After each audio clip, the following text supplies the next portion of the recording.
कभी सोचा है कि दुनिया में ज्यादातर लोग अपने सारे काम सीधे हाथ से क्यों करते हैं? लिखने से लेकर खाने तक राइट हैंड ही क्यों?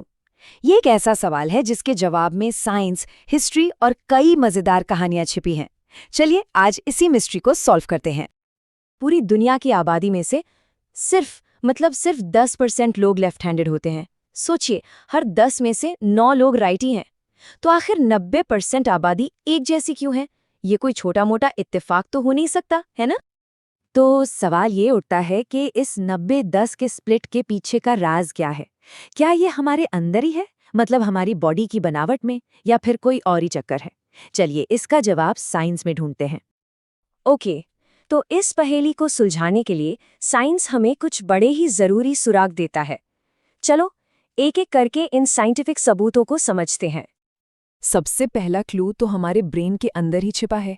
देखो, हमारा ब्रेन ना 2 हिस्सों में बटा होता है, लेफ्ट और राइट। और मजेदार बात पता है क्या है? ब्रेन का लेफ्ट साइड बॉडी के राइट साइड को कंट्रोल करता है और राइट साइड लेफ्ट साइड को। उल्टा पुल्टा सिस्टम है पूरा।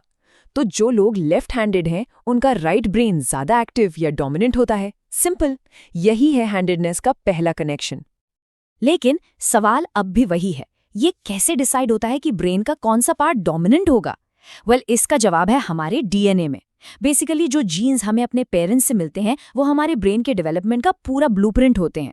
और यही ब्लूप्रिंट डिसाइड करता है कि ब्रेन का झुकाव किस तरफ होगा और अल्टीमेटली हमारा कौन सा हाथ आगे रहेगा। पूरी एक जेनेटिक चेन है, समझ गए?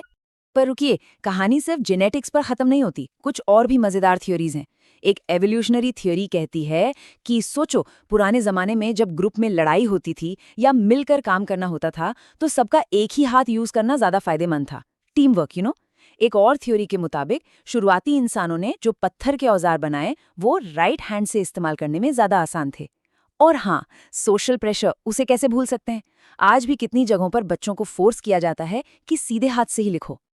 तो साइंस तो अपनी जगह है, लेकिन लेफ्ट हैंडेड होने को लेकर ना समाज में अजीब अजीब बातें और मिथ्स भी हैं।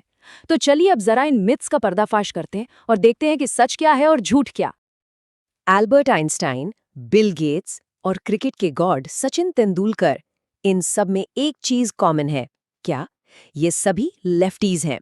तो ये बात तो साफ है कि हाथ कौन सा चलता है, इससे काबिलियत का दूर दूर तक कोई लेना देना नहीं है। अक्सर ये सुनने में आता है कि लेफ्टीज ज़्यादा क्रिएटिव होते हैं, आर्टिस्टिक होते हैं। सुनने में तो बड़ा अच्छा लगता है ना, लेकिन साइंस को अभी तक कोई सॉलिड प्रूफ नहीं मिला है जो इस बात को साबित कर सके। मतलब हैंडेडनेस और पर्सनालिटी का कोई डायरेक्ट कनेक्शन अभी तक तो नहीं मिला। तो फिलहाल ये एक खूबसूरत मिथ ही है। ज़रा इस बारे में सोचिए, कैंची, कंप्यूटर माउस, गिटार, अरे यहाँ तक कि स्पाइरल नोटबुक भी, ये सारी चीज़ें राइट हैंडेड लोगों के हिसाब से बनी हैं। लेफ्टीज को तो हर रोज इस राइट हैंडेड वर्ल्ड में एडजस्ट करना पड़ता है। इससे पता चलता है कि वो कितने अडेप्टेबल होते हैं, राइट? तो इन सारे साइंटिफिक क्लूज और सोशल फैक्ट्स को जोड़ने के बाद हम कहाँ पहुँचते हैं? चलिए इस पजल का आखिरी और सबसे ज़रूरी पीस जोड़ते हैं। तो आखिर में बात बस इतनी सी है कि लेफ्ट हैंडेड होना कोई कमी या गड़बड़ी नहीं है, बिल्कुल नहीं। ये तो जेनेटिक्स, ब्रेन की बनावट और माहौल का एक मिला जुला नतीजा है। ये कोई कमजोरी नहीं, बल्कि नेचर का एक वंडरफुल वेरिएशन है। और ये हमें याद दिलाता है कि हम इंसान कितने विविध और अनोखे हो सकते हैं। तो ये थी लेफ्ट हैंडेड होने के पीछे की पूरी कहानी। काफी फैसिनेटिंग है ना?